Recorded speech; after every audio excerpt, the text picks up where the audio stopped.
Hello everyone, welcome back on my YouTube channel. So guys, आज आप लोगों के साथ नेक्स्ट टैम्पलेट डिस्कस करने वाली हूँ जो है प्रॉब्लम सोल्यूशन के ऊपर। तो मैंने 2 टैम्पलेट ऑलरेडी अपलोड किए हैं और बहुत सारे स्टूडेंट को उन टैम्पलेट का यूज़ करके उनके डिज़ायर बैंड स्कोर है वो डेफिनेटली मिले हैं। सो अगर आप लोगों ने उन टैम्पलेट्स को अभी तक चेकआउट नहीं किया है तो ज़रूर उनको चेकआउट करना और अपने डिज़ायर बैंड स्कोर को भी आप गेट कर सकते हो। सो गाइज, आज हम बात करेंगे प्रॉब्लम सोल्यूशन के बारे में। उससे पहले अगर आप क्लासेस में इंटरेस्टेड हो तो इस नंबर के ऊपर टेक्स्ट करके क्लासेस को ज्वाइन कर सकते हो। सिंगल मॉड्यूल को भी आप ज्वाइन कर सकते हो। पर्सनल क्लास और ग्रुप क्लास दोनों ही अवेलेबल है। सो जैसे कि हमें पता होता है कि हमारा जो स्ट्रक्चर होता है इसमें हमने क्या बनानी होती है, एक तो बनानी होती है हमें इंट्रोडक्शन। ये जो मैं आपको स्ट्रक्चर बताने वाली हूँ ये वो स्ट्रक्चर है जो कि 2024 में फॉलो किया जाएगा और आपका स्कोर डेफिनेटली इसमें आएगा। सो इंट्रोडक्शन में हम लिखते हैं 2 चीज़ें। पहला तो होता है भी रीफ्रेज करना और दूसरी चीज़ इसमें हम यूजली करते हैं वो है थीसिस लाइन। ठीक है, इन दोनों को मिलकर हमारी बनती है इंट्रोडक्शन। ठीक है, उसके बाद हम बनाते हैं BP1 जिसको हम बोल देते हैं बॉडी पैराग्राफ 1। फिर उसके बाद हम बताते हैं प्रॉब्लम। ठीक है, फिर उस प्रॉब्लम को हम लोग एक्सप्लेन करते हैं। फिर उस प्रॉब्लम की आती है एग्जाम्पल और उस प्रॉब्लम का आता है सोल्यूशन।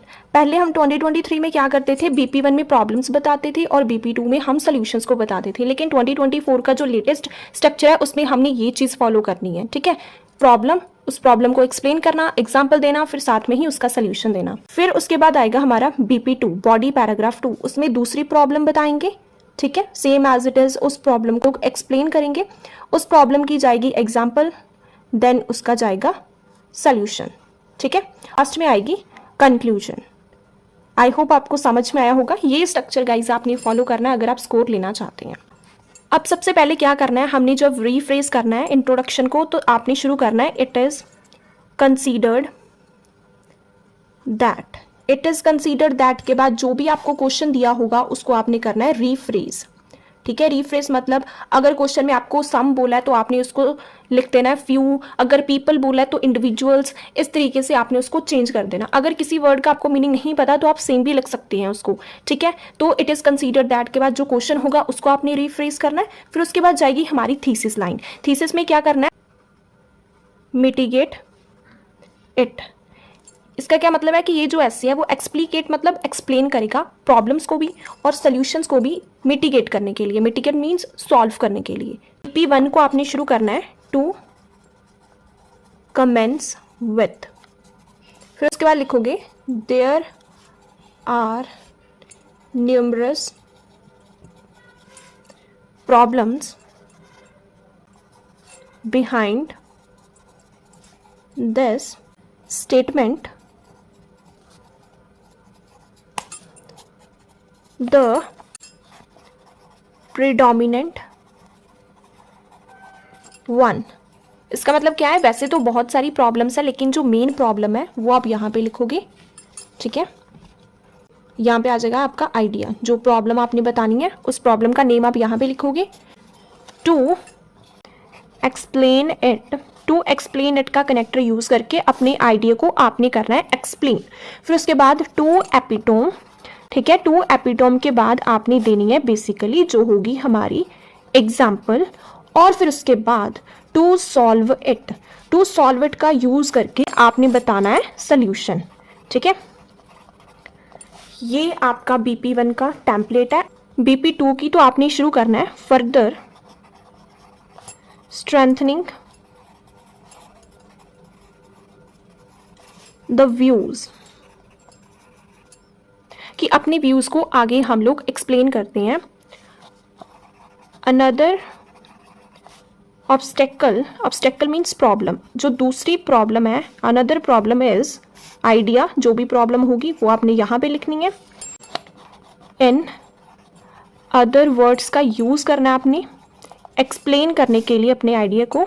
ठीक है, एक्सप्लेन करना है। फिर उसके बाद फॉर एग्जाम्पल का यूज करके आपने देनी है एग्जाम्पल। ठीक है, एग्जाम्पल दोगे यहाँ पे सोल्यूशन के लिए to curtail it. Curtail means to solve it. ठीक है, तो आपने देना है सोल्यूशन। वो प्रॉब्लम बताओ, उस प्रॉब्लम को एक्सप्लेन करो, उसके एग्जाम्पल बताओ, उसका सोल्यूशन बताओ। है कंक्लूजन।